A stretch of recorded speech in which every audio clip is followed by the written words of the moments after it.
From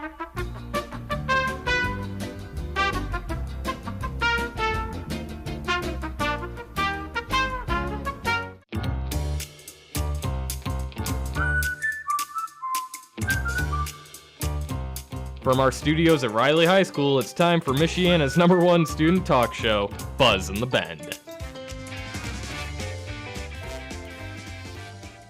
Good morning, Michiana. I'm Alex Almanza. I'm Cecily Ball. And I'm John Janiak. And welcome to Buzz in the Bend, Michiana's #1 student talk show. What a week it's been.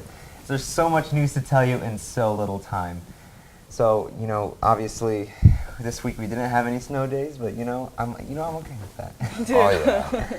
Well, we are very excited to announce Clay High School's winter play Metamorphosis by Mary Zimmerman. Up next, we're going to bring you kind of what it's about. This is a very unique play. This show is unlike anything any high school or theater in this area has ever done before. Again, very unique. Here's that story. My name is Megan Beard, and I am the director of Metamorphosis. This is an incredibly unique experience. First of all, the audience is on the stage where the action actually happens. They are seated around the pool. It is very intimate, and I guess you would call this a truly immersive experience. This play is done in 2 to 3 inches of water, and we have a lot of dancing, and we dance with huge scarves. As student assistant director, I feel like the most challenging thing to do is work with someone else's vision, and especially to learn from what they're doing. Once you get into it and really start to understand what they want, you can see where they're coming from, and that's the beauty of being a director. What is that out there? Oh, what is a man? Alas, poor sailor, for your wife's sake. All of Metamorphoses is sort of themed around this idea of change, and it's Greek tales, so it's based between these gods and mortals and their interactions and how throughout them they change and become different. Well, besides the water, we also have an added choreographer, so I feel like the movement side along with the acting is very different than what Clay is usually done within our plays, so I feel like adding the character along with the movement in water is just one big challenge that we face. The audience will probably get a little wet, but when they see it and they see these beautiful stories, it will definitely be an experience they will never forget.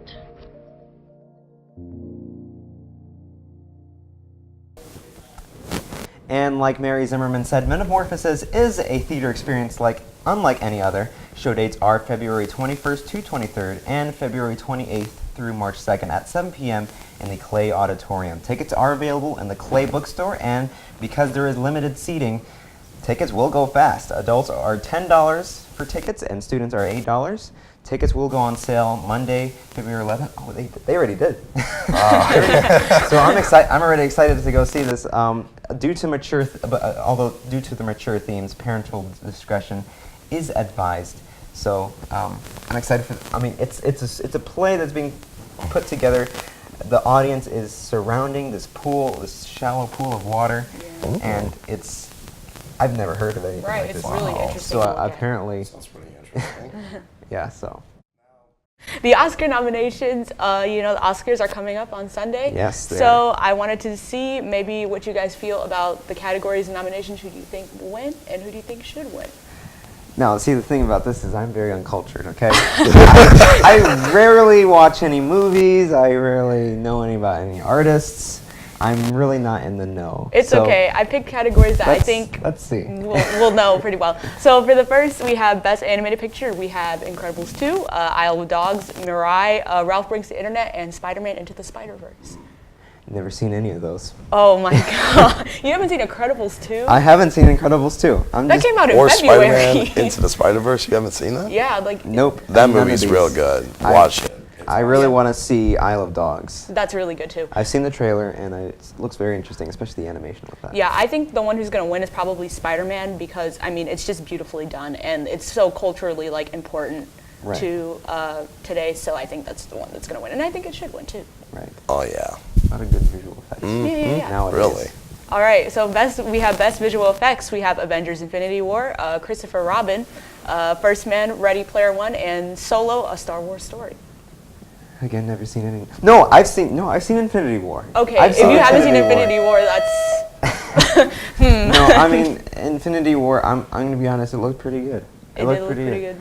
I've never seen too much Avengers before, but I still followed the story, and it was very interesting. I think Avengers: Infinity War is somewhere up there. It's up there. Yeah, it's looking like it's up there. I think it might match with Solo, but other than that, I think it's And probably Marvel Solo. does a great job with special effects. Of course.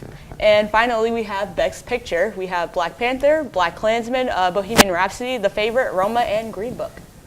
Bohemian Rhapsody. Bohemian Rhapsody. I'm not gonna argue. No one better argue with me because that is a great movie. Yeah. It is a great movie, but I don't think it's gonna win. I just don't think it's gonna win. Well, I mean, you've seen the movie, right? Yeah, it's. I was never a Queen fan, and then I watched it. I was Really? like, I knew about their songs, obviously, and I knew about the songs like, singing it in the car, right? Right. But then you watch the movie, you get a whole different view of who Queen is, what the story is behind. Behind these great people, especially Freddie Mercury, and the tragic story. It's such a tragic story. I think Roma even is something interesting because it's the first Netflix movie to be nominated for Best Picture. Oh, and it's on Netflix then. Yeah. Wow. All right. So I mean, if that it's- won, that would be pretty cool. But I mean, Right. I don't know. We could see that Netflix is it's just a great, great platform. Now, another question I have for you guys is, have you guys been hearing about the buzz that's been going on between Donald Trump and Saturday Night Live? Of course, there's always something going on. Okay. Trump always goes on Saturday Night Live. It's entertainment. It's not meant to be something that's supposed to be accurate. It's not accurate at all. It's not accurate. Like, this is not accurate. My name is Donald Trump. I will tell you right now what they are saying. This is false news. Right. It's all fun and games. Yeah, well, this is a recent news report that apparently on Friday, Donald Trump declared a national emergency because, as he puts it, there's a, quote, national security crisis on our border marked by an invasion of our country with drugs, human traffickers, and all types of criminals and gangs going on. And with that type of a calamity bearing down on our nation, you would expect Trump to be laser focused on the threat in the days that followed. But last weekend, he managed to find some time to watch NBC's Saturday Night Live episode, which he notably hosted twice in the past. And he took to Twitter to not just slam the show, but to suggest there needs to be retribution, or that the comedy show should be investigated. And it was the latest escalation in his war on free speech. Wow. Well, ladies and gentlemen, before we get into a very political frenzy, we want to take a look at the Interactive Media and Graphic Design CTE class. They're a very interesting class. They work with Photoshop, and they work with a lot of different programs to make this different these multimedia posters or videos. It could be almost anything. So right up next, this is the CTE Interactive Media and Design.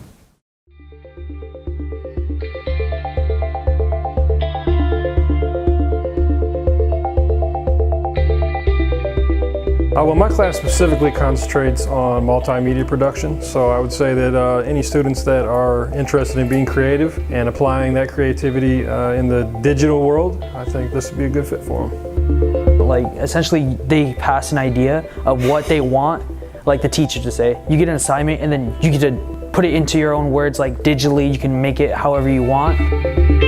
At first it was just going to be for game design, but later on when I learned more about graphic design, it made me want to do animation. So we work with the Creative Suite, which is Photoshop, Illustrator, InDesign, Dreamweaver, After Effects, more or less all of the programs we at least dibble or dabble in. So it's the Adobe programs for sure. Yeah, I've started doing stuff for Adams already. I've made a couple logos and designed a few t-shirts already.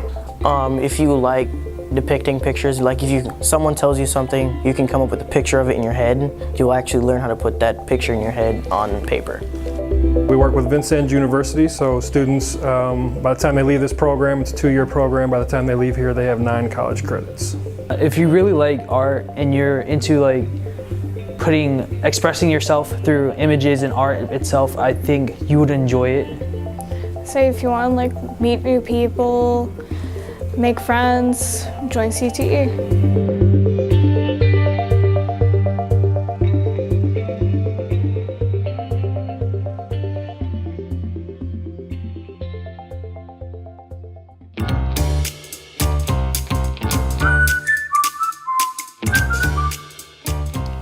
Welcome back to Buzz in the Bend, ladies and gentlemen. If you saw our last week's episode, you saw that we had Shane Inez, who is a mayoral candidate for South Bend. This week we have our special studio guest, Craig Lemons. How are you doing today? I'm doing good, thank you. All right, and you do film acting. You act for the camera, and how's that? It's going well. All right. Oh well, we want to see your demo reel here. Let's see how you act. Let's see. Right. Come on, Chase. Let's go paint the house. Okay. You would have saved the painting for another day if you had watched the Storm Team 16 forecast. Michiana's rising star is back, and now is your chance to show us what you've got. Sidia, prepare for misfortune. We must steel ourselves and fight if it must be. You clone my family. Room, this is not the time. How many years did I do your dirty work, and for what? This is interesting. Are you going to perform the task? This is bull. I don't have to do this. No, you don't. Well, why don't we ask? You think your little sister was somewhere out there with that dude? Let him... Now, how can you not fall in love with that? Besides, Koa doesn't even know your name. She calls you Lab Tech Girl.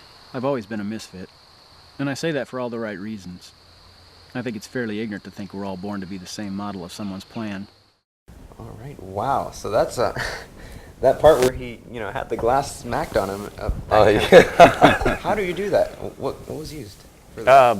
What they called candied glass or Hollywood glass. It was, so it's like obviously, I didn't need stitches. So. Right, so it was like a sugar coated kind of thing? It's like real glass. It just breaks off in different rounded shards where they're not jagged. So I'm not going to say it didn't hurt. Well, I've heard of that type of glass before. Yeah. It's like very much less harmful glass. Yeah. So what is the biggest challenge that you faced working in the film industry? Every day is a challenge. You have to really dedicate 24 hours a day to it to be successful. So I can't really single out any one thing that's been more challenging, but yeah, it's challenging but fun. Right, and how do you manage that, especially when you're hundreds of miles away from Hollywood? Today's world, you don't have to be in Hollywood to be successful. Several states have tax incentives, and film industries are big in a lot of the Midwestern states. And I do travel. I travel several states. Wow, so you've been all over the place then? Yeah, in the Midwest mostly. I've been as far east as Virginia, and I've been as far west as almost to St. Louis. Really? And have you ever made any movies here in South Bend? I've made a lot of movies here in South Bend. In the Goshen area, Elkhart area. Yeah, it's a pretty active film industry. Indianapolis is pretty big. Michigan, I've been to Michigan, Ohio, Illinois, Kentucky. Right, and you wouldn't think South Bend would be a good center for film acting, but apparently there's a lot of different things going on.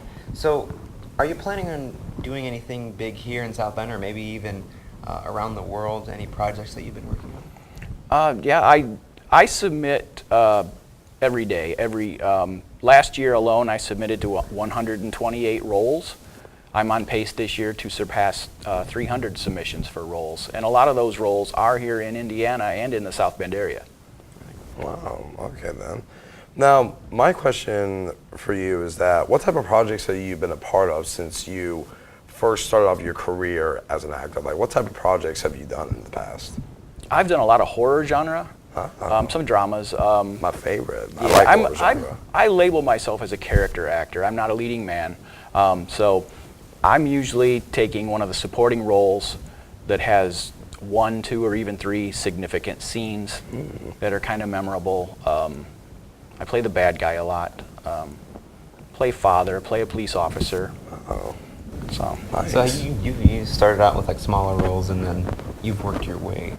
Yeah, I've done a lot of background, a lot of extra work. I've done some stand-in work. I've done some stage plays. Tried to get a good grasp of all aspects of it. So how far back do you go? Did you start out as like a kid, always wanting to be an actor? Or did it just spark, just spark interest out of nowhere? I started acting in 2006 at the age of 40. And before that, I had no training whatsoever. I'd never even been in a high school play or anything. I never was a dream or a goal of mine to be an actor. I just accidentally stumbled into it, fell in love with it, and it's been my passion since. Wow, nice. So with acting, obviously you work with a lot of celebrities. What are some famous celebrities you've worked with, or how do you? Are there any lessons that you've learned from them? I've learned a lot from a lot of celebrities. I did a TV show doing some background, but I was one of the regular recurring background. I was a photographer on the Starz television show Boss, and I got to interact with Kelsey Grammer quite a bit. He drops lines all the time, and he's a professional, so that gave me the confidence to know that if I ever mess up a line, drop a line, that it's no big deal. When you know how to handle it as a professional, you just keep going, you work your way through it, and in post, they make you look like you didn't drop any lines. And now with a lot of new actors that are starting to get into the film industry and they want to start acting, what is some advice that you'd give to someone who's not very confident but they want to get into the industry a little more, they want to explore? I would say just to be persistent. If it's something you really want to do, just go for it. It's a business of rejection. As successful as I am, I still only book about 20 to 25% of all roles that I audition for, and that's the industry norm. That's a good percentage. The other thing I want to stress to somebody new is to reach out to your local film community. There's a lot of acting groups that you can be involved with that will help you along the way, and that'll boost your confidence. Take classes, take acting classes if you can, and be studious. And you have a class actually coming up pretty soon. You're promoting a workshop that you're going to be hosting on your own. How's that? Yes, the title of my workshop is Acting Natural for the Camera. It's comprised of all the techniques that I've been taught over the years, and some of the things that I've picked up on my own outside of being taught, and I will be passing that on to the class. It's a workshop. It'll be held March 16th at the Penn Harris branch of the St. Joseph County Library in Mishawaka on Lincoln Way. And if anybody wanted to attend that, they would have to email me at lemonscraig@yahoo.com to register. And then I can build the class from there. All right, then. Ladies and gentlemen, if you want to take acting classes, you maybe want to start something new, something that you've never ever tried before, you want to take class with him, and you can learn a whole bunch of new things. I certainly have acted on camera before. Probably not the best thing ever, but it works out. So thank you so much, Craig, for coming on to our show. You're welcome, and thank you. We hope to see you next week on Buzz in the Bend. Thank you so much, everyone. Once again, we hope to see you. Have a great week.